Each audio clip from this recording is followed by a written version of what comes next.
শ্ৰদ্ধাৰ সাংবাদিক বন্ধু বান্ধৱীসকল, মই আপোনালোকক আগতীয়াকৈ দীপাৱলীৰ শুভেচ্ছা জনাইছোঁ।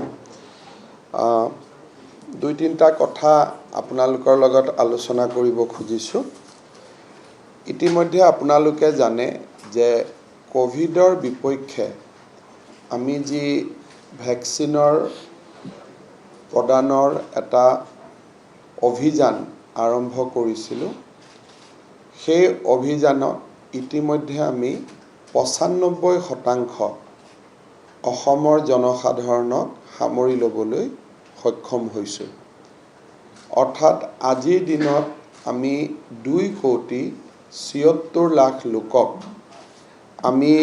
প্ৰথম পালি ভেকচিন দিবৰ কাৰণে সক্ষম হৈছোঁ। আৰু আমি যিখিনি হিচাপ নিকাচ কৰিছোঁ যে গৰ্ভৱতী মহিলা, ১৮ বছৰৰ তলৰ যুৱক যুৱতী বা গুৱাহাটীৰ বাহিৰলৈ ইতিমধ্যে কৰ্মসূত্ৰে গুচি যোৱা, এই গোটেইখিনিক যদি আমি কনচিডাৰেশ্যনত লওঁ, তেতিয়াহ'লে আমাৰ যিটো টাৰ্গেট, এই টাৰ্গেটটো হ'ব লাগে এৰাউণ্ড ২,১০,০০,০০০। ইয়াৰে আমি দেখা পাইছোঁ যে কিছুমান অঞ্চলত, বিশেষকৈ কাৰ্বি আলং, পশ্চিম কাৰ্বি আলং, ডিমা হাছাও, এই অঞ্চলবিলাকত কিছুমান ৰেজিষ্টেণ্ট পপুলেশ্যন আছে, অৰ্থাৎ তেওঁলোকে ভেকচিন ল'ব বিচৰা নাই। আৰু এনে কিছুমান ব্যক্তি আছে যে যাৰ বয়স হয়তো ৮০ বছৰ, ৮৫ বছৰ, ৯০ বছৰ, তেওঁলোকে ঘৰৰ পৰা ওলাই আহি ভেকচিন ল'ব বিচৰা নাই।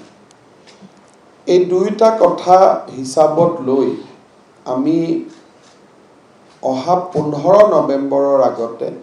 বাকী ১০ লাখ লোককো আমি এই ভেকচিনেশ্যনত সামৰি লোৱাৰ বাবে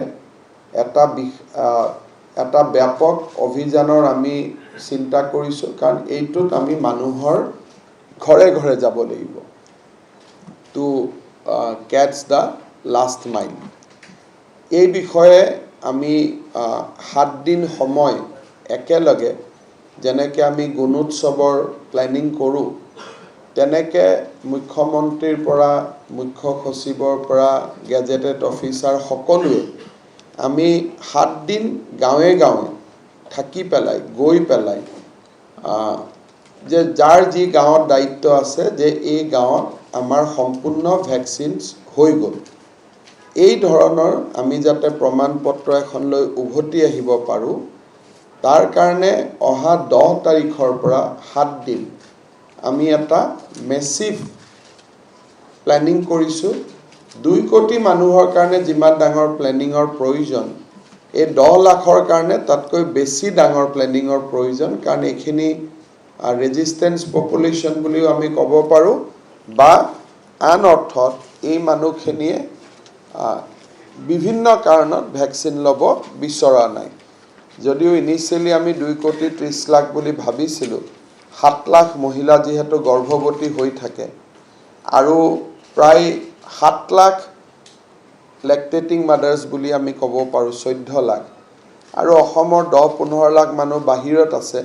গতিকে পইণ্ট বাই পইণ্ট ছাৰ্ভেত আমি ২,১০,০০,০০০ প্লাছ ছাম থাউজেণ্ড, এইটোৱে আমাৰ টাৰ্গেট। গতিকে বাই নৱেম্বৰ, মেবি বাই 20th নৱেম্বৰ অৰ বিফ'ৰ ডেট, আমি এই গোটেই কামটো শেষ কৰিব খুজিছোঁ। তাৰ লগে লগে আমাৰ ছেকেণ্ড ড'জ অফ যিটো ভেকচিন, ছেকেণ্ড ড'জ ভেকচিনো আমি প্ৰায় ৭৭ লাখ ইতিমধ্যে স্পৰ্শ কৰিছোঁ। আৰু এই মাহতে আমি ১ কোটিৰ দেওনা পাৰ হৈ যাম বুলিও আমি আশা কৰিছোঁ। আৰু এই গোটেইখিনি যদি আমি হিচাপ নিকাচ কৰোঁ, তেতিয়াহ'লে ১৫ জানুৱাৰীৰ আগতে অসমত ভেকচিনেশ্যনে সম্পূৰ্ণ হ'ব। প্ৰথম পালিতকৈ দ্বিতীয় পালি আৰু অলপ কম হ'ব, কাৰণ বহুত মানুহে প্ৰথম পালি ভেকচিন লৈ কাম কাজৰ কাৰণে ওলাই গৈছে। তেওঁলোকৰ নাম আমি কাউণ্টাৰ পাৰ্ট ষ্টেটসমূহক জনাই দিম যে এওঁলোক অসমৰ পৰা গৈছে, ফাৰ্ষ্ট ড'জ ভেকচিন লৈ গৈছে, ছেকেণ্ড ড'জটো লোৱা নাই, যাতে তেওঁলোকে তাতে হ'লেও ভেকচিনছ ল'ব পাৰে। চ' ইন এ ৱে যিটো ক'ভিডৰ তৃতীয় ঢৌৰ কথা আমি মাজে মাজে আলোচনা কৰি থাকোঁ, আই থিংক আমি যদি গোটেই ভেকচিনছ খিনি সমাপ্ত কৰি ল'ব পাৰোঁ বাই 15 জানুৱাৰী, তেতিয়াহ'লে আমি সেই দিশত চিন্তা কৰিবলগীয়া বিশেষ নাথাকে। দ্বিতীয়তে, আজি আমি এটা চৰকাৰে লোৱা মিছন বসুন্ধৰাৰ পিছত চৰকাৰে ল'ব খোজা এটা ডাঙৰ আঁচনি আপোনালোকৰ লগত আলোচনা কৰিব খুজিছোঁ। আপোনালোকে জানে যে যেতিয়া আমি মিছন বসুন্ধৰাৰ কাম আৰম্ভ কৰিছিলোঁ, তাৰ উদ্দেশ্য আছিল যে ৰেভিনিউ ডিপাৰ্টমেণ্ট বা ৰাজহ ডিপাৰ্টমেণ্টত এনেকুৱা বহুত কাম আছে, মানুহে চৰকাৰী তন্ত্ৰটোক খুব নিজৰ বুলি নোলোৱা কাৰণে এই কামবিলাক মানুহে ইমান দিন কৰা নাছিল। যেনে পৈতৃক সূত্ৰে নামজাৰি, এজামালি পট্টাৰ বিতৰণ বা মাটি কিনা বেচা কৰাৰ পিছত নিজৰ নামটো নামজাৰি, এই কামবিলাক কৰা নাছিল। তৃতীয়তে, অসমত বহুবিলাক নন কেডেষ্ট্ৰেল ভিলেজ থকা কাৰণে আমি বহুত খিলঞ্জীয়া মানুহক ভূমিপট্টন দিব পৰা নাছিলোঁ। এই নিৰ্বাচনৰ সময়ত মই স্থানৰ নাম নকওঁ, যিহেতু সেই জিলাবিলাকত এতিয়া সেই জিলাবিলাক মেনশ্যন কৰি কোৱাটো উচিত নহয়, যিহেতু মডেল কোড অফ কণ্ডাক্ট আছে। কিন্তু এইবাৰ ইলেকশ্যনৰ সময়তো বহুত মানুহে মোক আহি কৈছিল যে আমাৰ মাটিৰ পট্টা নাই। কিয় পট্টা নাই? আলোচনা কৰোঁতে এইটোকে ওলায় যে ভিলেজবিলাকক আমি কেডেষ্ট্ৰেল মেপত আনিবই পৰা নাছিলোঁ। চ' মিছন বসুন্ধৰাত আমি কেডেষ্ট্ৰেল ভিলেজতো নন কেডেষ্ট্ৰেল ভিলেজক আমি কেডেষ্ট্ৰেল ভিলেজলৈকে আনিবৰ কাৰণে আমি চেষ্টা কৰিছিলোঁ। থাৰ্ড, আফটাৰ এই গোটেই কামখিনি হোৱাৰ পিছত যিটো নতুন ৰেভিনিউ ষ্টেটাছ আহিব, যেনে মোৰ মাটিৰ নাম পৈতৃক সূত্ৰে অতুল বৰাৰ তাত গ'ল, বা cadastral village non cadastral village cadastral হৈ গ'ল, ৰেকৰ্ডখিনি আপডেট হোৱাৰ পিছত ইয়াক কমপ্লিট ডিজিটেলাইজেশ্যন কৰা বা ডিজিটাইজেশ্যন কৰা, যাতে ক'ৰবাত আমি মাটি ৰেজিষ্ট্ৰেশ্যন কৰিলে তাৰ পৰা পোনে পোনে ৰেভিনিউ অফিচলৈকে বাই পৰ্টেল নামটো গুচি যাব, আৰু ৰেভিনিউ অফিচে পৰ্টেলতে 15 দিন নটিচ দি নামজাৰিটো অট'মেটিক কৰি দিব without demanding presence of the people, যদিহে তাত ডিছপিউটেড ফেক্ট নাথাকে। এতিয়া মই অসমৰ ৰাইজক ধন্যবাদ জনাম যে আমি 11টা সেৱা মিছন বসুন্ধৰাৰ কাৰণে এৰি দিছিলোঁ। যোৱাকালি আপোনালোক মোৰ লগত আছিলে, আমি যেতিয়া লাৰ্ণাৰ লাইচেন্সৰ কাম আৰম্ভ কৰোঁ, যোৱাকালি মই কৈছিলোঁ যে আজি আমি 65,000 গৈ পাম, কিন্তু আজি আমি গৈ 70,000 পালোগৈ। তাৰমানে the kind of response to mission Basundhara is something amazing. আমি মানুহৰ দৈনন্দিন অসুবিধা এইবিলাক, আমিতো ৰাস্তা ঘাট স্কুল কলেজ বনাই থাকোঁ, কিন্তু এই অসুবিধাবিলাকৰ প্ৰতি আমি চকু দিয়া নাছিলোঁ। আৰু মই ভাবোঁ the way mission Basundhara is going on, this will be one of the shining example of public service in Assam, the way it is progressing. আৰু আমাৰ হাতত আছিল যে অহা মাহৰ 30 নৱেম্বৰলৈকে দিব পাৰে, আৰু 30 নৱেম্বৰৰ পিছতহে আমি ওজৰ আপত্তিবিলাক ডিছপ'জ কৰিম 10 মেলৈকে। কিন্তু অলৰেডি আমাৰ অফিচাৰবিলাকে 6,500 আবেদন ডিছপ'জো কৰি দিছে। তাৰমানে ডিছপ'জ কৰাৰ সময় অহাই নাই, কিন্তু তেওঁলোকে চাইমেলটেনিয়াছলি কাম কৰি গৈ আছে, আৰু গোটেই কামবিলাক পৰ্টেলত হৈ আছে। কোনোবাই যদি মেনুৱেলতো জমা দিছে, ই পৰ্টেলত আছে।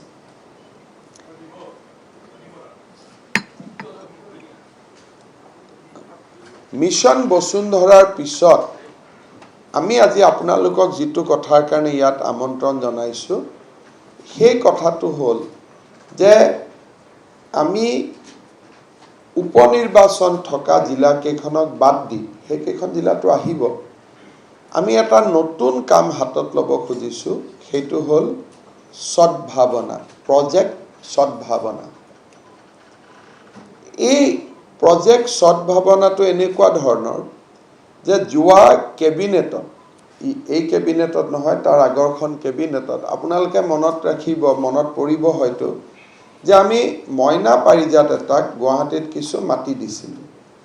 যেতিয়া কেবিনেটত আমি পৰীক্ষা কৰিলোঁ যে এই কাগজখন কেতিয়া সেক্ৰেটাৰিয়েটত আহিছিল তেতিয়া আমি দেখা পালোঁ যে এটা তৰুণ গগৈ সহি আছিলে and it was started in 2003 তাৰমানে 2003 চনতে কামৰূপ মহানগৰ জিলাৰ উপায়ুক্তৰ পৰা অহা কাগজ এখন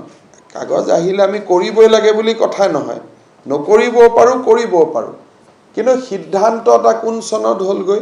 2021 চনত হ'ল আৰু যেতিয়া আমি সেক্ৰেটাৰিয়েটত যাওঁ তেতিয়া দেখা পাওঁ যে প্ৰত্যেকজন ডিলিং এছিষ্টেণ্টে বহুত ফাইলৰ মাজত তেওঁলোক থাকে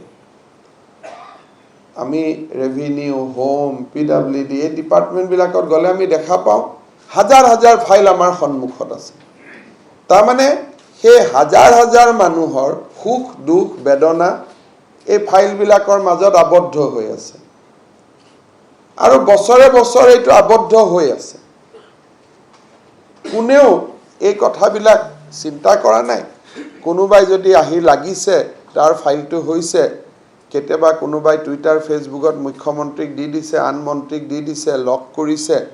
2-4টা ফাইল তাৰ পৰা উদ্ধাৰ হৈছে আৰু বাকি ফাইলবিলাক তেনেকৈ পৰি আছে আৰু কেবিনেটত যেতিয়া 2003ৰ কাগজ 2021ত আহে তেতিয়ালে আপোনালোকে নিজে অনুমান কৰিব পাৰে যে স্থিতিটো কিমানখিনি শোচনীয় হৈ আছে আৰু দুখীয়া মানুহে হয়তো প্ৰশাসনৰ ওপৰত বিশ্বাসটো হেৰুৱাই পেলাইছে অহা আমি ভাবিছোঁ দিৱালীৰ পিছতে টেন্টেটিভলি আমি এটা দিন ঠিক কৰি লৈছোঁ 10 তাৰিখ দিনটো হয়তো আগপিছ হ'ব পাৰে আমি কৰিব খুজিছোঁ কি যে দুটা পোৰ্টেল আমি মুকলি কৰিম আসাম গভৰ্ণমেণ্টৰ যিটো অফিচিয়েল পোৰ্টেল আৰু আমি কেইদিনমান আগতে যিটো RTPRS পোৰ্টেল সিটিজেন গ্ৰিভেন্সেছৰ পোৰ্টেল আমি আৰম্ভ কৰিছিলোঁ দুইটা পোৰ্টেল আমাৰ এক্টিভ থাকিব তাৰ উপৰিও বিভিন্ন ৰেভিনিউ অফিচ ডিসি অফিচত আমি ফেচিলিটেশন সেন্টাৰ বনাইছোঁ আৰু নহলে আমাৰ সেক্ৰেটাৰিয়েটৰ বাহিৰতো আমাৰ মানুহ বহি থাকিব ৰাইজে আহি ফাইল নম্বৰটো দি থৈ যাব যে মোৰ কি ফাইল পেন্ডিং হৈ আছে এইবিলাকতো অসমৰ মানুহৰে ফাইল সো 2021 চনৰ 10 মেৰ আগত 10 মেৰ পিছৰ ফাইলবিলাকতো সম্ভৱ নহয় 2-3 মাহ হৈছে বাট 2021 চনৰ 10 মেৰ আগত আমাৰ সচিবালয়ত যিমান ফাইল পেন্ডিং হৈ আছে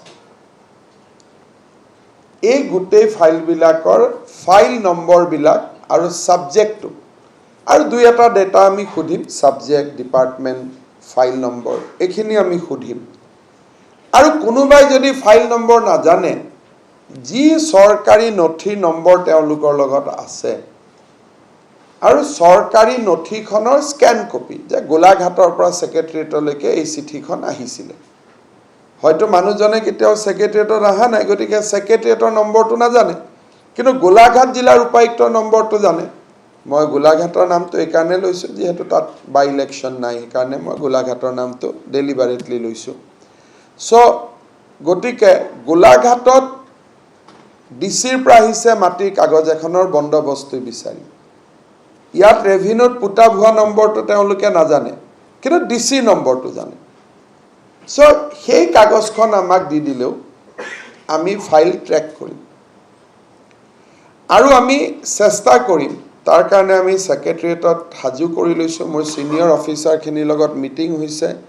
যোৱাকালি কেবিনেটত আলোচনা হৈছে আৰু অহা 15 দিনত সেক্ৰেটাৰিয়েটৰ প্ৰতিগৰাকী ডিলিং এছিষ্টেণ্ট প্ৰতিগৰাকী আপাৰ ডিভিজন এছিষ্টেণ্ট, প্ৰতিগৰাকী superintendent,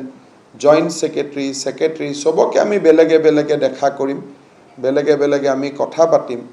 including all the ACS officer posted in Assam secretariat, because they have to take the lead. আমি এই গোটেই ফাইলবিলাক 10 মে'ৰ ভিতৰত আমি ডিছপ'জ কৰি দিম। এইটো নহয় যে সব পজিটিভলি ডিছপ'জ হ'ব, কোনোবাৰ প্ৰাদেশিকৰণ বিচাৰিছে, আইনত নপৰে, সেইটো নিগেটিভলি ডিছপ'জ হ'ব, যে আপোনাৰ কামটো কৰিব পৰা নাযাব, এটলিষ্ট ফাইলটো ডিছপ'জ হৈ যাব, আৰু কৰিব পৰাটো আমি তুৰন্ত কৰি দিম। আৰু ডিউৰিং দিছ প্ৰচেছ আমি গম পাম যে ছেক্ৰেটাৰিয়েটত কিহৰ বাবে মানুহ আহে, and how to plug them. কাৰণ আহা মানে যোৱাকালি মই কৈছোঁ যে টকা পইচাতকৈও মেনেজৰ খৰচটো বহুত বেছি হৈ যায়। এবাৰ যদি এজন ব্যক্তি ডিব্ৰুগড়ৰ পৰা গুৱাহাটীলৈ আহিব লাগে, অহা যোৱা থকা, he has to spend not less than 3,000 rupees। আৰু এই টকাটো খৰচ কৰা বা সময়টো খৰচ কৰা অসুবিধাৰ কাৰণে মানুহে গুৱাহাটীত ফোন কৰি কিছুমান, আমি শব্দটো দালালো ক'ব পাৰোঁ, ৰিপ্ৰেজেণ্টেটিভ ক'ব পাৰোঁ, এজেণ্টো ক'ব পাৰোঁ, এনেকুৱা ক্লাছ এটাৰ আমাৰ চাৰিওফালে জন্ম হৈছে। গতিকে এই কামটো যেতিয়া আমি কৰিম আপ টু 10 মে', তেতিয়া আমাৰ মনত ফেয়াৰলি আইডিয়া হৈ যাব যে কিয় আহে কাগজপত্ৰ। যেনেকৈ যোৱাকালি আমি কেইদিনমান আগত এটা হোৱাটছআপ পাইছিলোঁ, পলাশবাৰীৰ পৰা এগৰাকী ভদ্ৰ মহিলাই ক'লে যে মোৰ মাটিৰ বিক্ৰীৰ পাৰ্মিশ্যন হোৱা নাই। কিয় হোৱা নাই? বোলে DCয়ে কৰি দিব, বোলে নাই কৰা, ছেক্ৰেটাৰিয়েটত পৰি আছে। So' it is a news for me যে মাটিৰ কিনা বেচাৰ কাগজ ছেক্ৰেটাৰিয়েটত কিয় আহিলে। তেতিয়া আমি গম পালোঁ যে ট্ৰাইবেল বেল্ট এণ্ড ব্লকত প্ৰটেক্টেড ক্লাছ হ'লেও মাটিৰ কিনা বেচা কৰা পাৰ্মিশ্যনটো দিছপুৰৰ পৰা দিয়ে। দিছপুৰতো ক্লাৰ্কজনে নাজানিব পাৰে মানুহজনৰ উপাধিয়ে এইটো লোকেল জেগাত কোন জাতি কোন শ্ৰেণী, সাধাৰণতে কেতিয়াবা মটক আৰু আহোম মানুহৰ টাইটেলত গগৈ, দুয়োটাই গগৈ লিখে। এই ভেদভাৱটো আমাৰ নামনি অসমৰ মানুহে ভাঙিব নোৱাৰে, এইটো অকল ডিব্ৰুগড়ৰ মানুহে ভাঙিব পাৰে। So' instead of secretariat, this file should have been disposed by deputy commissioner. আৰু ডেপুটি কমিশ্যনাৰ সমসাময়িক অফিচাৰ এজনেই ছেক্ৰেটাৰিয়েটত বহি আছে। So' the power of government has to be delegated to that deputy commissioner, যে তুমি কৰি দিবা, but you do it, don't do it by somebody else, do it by yourself, or maybe sub divisional land advisory committee লৈ গৈ dispose কৰি দিয়া, তেতিয়া আমি গম পাম যে whether he is a protected class or not, তাত বাকী পাব্লিক ৰিপ্ৰেজেণ্টেটিভো থাকে। চ' এই ইনোভেটিভ মেথডবিলাকো it will be develop during the period of Sadbhavana. আৰু মই ভাবোঁ যে সদ্ভাৱনা যদি আমি 10 মে'ৰ ভিতৰত কৰিব পাৰোঁ, then next 4 years governance will be very, very easy, and we will be able to focus our time in central sector schemes, touring district, meeting people, so things can be changed a lot. So এই সদ্ভাৱনা আমি আৰম্ভ কৰিম maybe 10 November। Complain বা file number, complain ঠিক নহয়, they will put up their file number by 10th of December, then next 6 months we will start working. মই ভাবোঁ যে not less than we will get around 1 lakh file number, 1 lakh file number আমি পাব লাগে। হয়তো বেছিও হ'ব পাৰে, দুটা কমো হ'ব পাৰে, বাট মই ছেক্ৰেটাৰিয়েটত ঘূৰি থাকিলে দেখোঁ যে ইমানবোৰ ফাইলটোতো আমাৰ অফিচবিলাকত আছে, একোজন ক্লাৰ্কৰ, অফিচাৰৰ ডেস্কত, টেবুলত, মাটিত, ইমান ফাইল যোগ কৰিলেতো 2 লাখমান ফাইল ছেক্ৰেটাৰিয়েটত আছে। আৰু ইয়াৰ ভিতৰত বহুত মানুহ মৃত্যু হৈ গৈছে বাই দিছ টাইম, কাম নোহোৱাকৈ। বহুত মানুহৰ পেঞ্চনৰ কেছ হয়তো তেনেকেই নোহোৱা হৈ গৈছে। So' this project Sadbhavana will be a unique experience in our state. আৰু অহা 6 মাহত আমি এই কাম কৰিম। আমাৰ নো ডাউট এইটোৰ কাৰণে মন্ত্ৰীসকলেও অভাৰটাইম কাম কৰিব লাগিব, অফিচাৰেও কৰিব লাগিব, because all files ultimately will come to our table. Decision দিব লাগিব either way positive or negative so decision has to be given at our level so আমিও ওভার টাইম কাম কৰিব লাগিব আমাৰ ডিলিং এসিস্টেন্ট সকলেও কৰিব লাগিব সুপাৰিনটেন্ডেন্টেও কৰিব লাগিব অফিচাৰেও কৰিব লাগিব and after disposing all these things probably secretariat will be able to migrate to new e-office system very easily আজি ই অফিসত যোৱাত প্ৰবলেম কি মান স্ক্যানিং কৰিব লাগিব 2 লাখ ফাইলৰ ভিতৰত কমসে কম 20 খন 30 খন কাগজ বন্দী হৈ আছে so 1 crore piece of paper we have to scan only but once we complete this mission Sadbhavana and migrate to e-office by next May things will be much easier and public service will be very easy so এই সদ্ভাৱনাৰ বিষয়ে কবৰ কাৰণে আপোনালোকৰ ওচৰত আমি আহিছিলো there are a small piece of paper আমি আপোনালোকৰ সন্মুখত দিছো বুজিবৰ কাৰণে আৰু যোনদিনাখনে উদ্বোধন আমি কৰিম পোৰ্টেলটো আপোনালোকক আমি জনাই দিম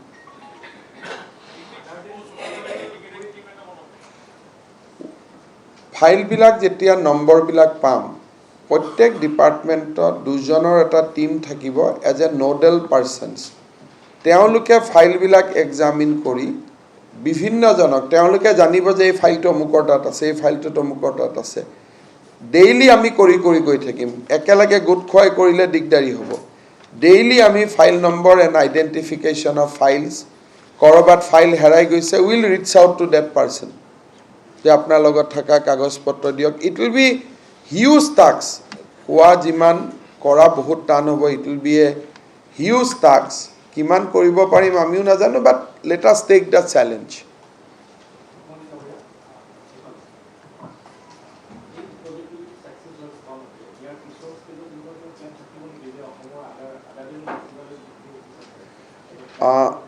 যেতিয়া সচিবালয়ত এই কামবিলাক কৰা যায় বা যেতিয়া চিফ সেক্রেটারিয়ে নিজে এই কামবিলাকত লাগি যায় অবভিয়াসলি যে সাইমালটেনিয়াসলি ডেপুটি কমিশনার ডিরেক্টরেট বিলাকতো এই কামবিলাক সমান্তৰালভাৱে চলিব লাগে আমি তেনেকৈ এটা কৰিম যে this doesn't confine only to secretariat আমি সেক্ৰেটাৰিয়েটত জোৰ দিছো কিয় মানুহ ডিব্ৰুগড়ৰ পৰা গুৱাহাটীত আহিব লাগে ডিব্ৰুগড় ডিসিত যদি কিবা এখন কাগজ জমা হৈ আছে ডিব্ৰুগড়ৰ পৰা ডিব্ৰুগড় আহিব লাগে কিন্তু সচিবালয়খনত ডিব্ৰুগড়ৰ পৰা গুৱাহাটীত আহিব লাগে নেক্সট ষ্টেজত আমি ডাইৰেক্টৰেট বিলাকতো definitely will make N new initiative আৰু সাইমালটেনিয়াসলি বিভিন্ন মন্ত্ৰীয়ে নিজৰ ডাইৰেক্টৰেট বিলাকত এই কামবিলাক আৰম্ভ কৰি দিব পাৰে কাৰণ বহুত ডাইৰেক্টৰেট আছে তাত কাগজ নাই এতিয়া ওয়েটছ এণ্ড মিজাৰত কিমান কাগজ থাকিব ফুড এণ্ড সিভিল সাপ্লাইত কিমান কাগজ থাকিব বা আমাৰ সে হৰ্টিকালচাৰ ডিপাৰ্টমেন্টত কিমান কাগজ থাকিব এটলিস্ট সাইমালটেনিয়াসলি বহুত ডাইৰেক্টৰেটতো আমি এই সদ্ভাৱনাটো লঞ্চ কৰিব পাৰো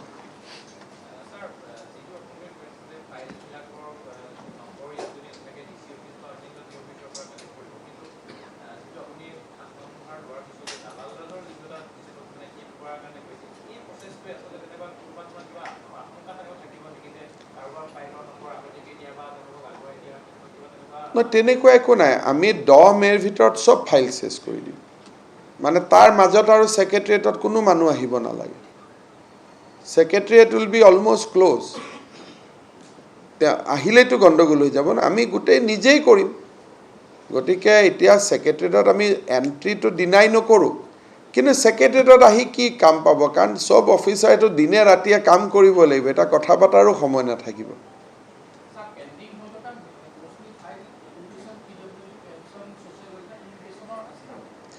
আমাৰ ম্যাক্সিমাম ফাইল আছে এডুকেশন ডিপাৰ্টমেন্টত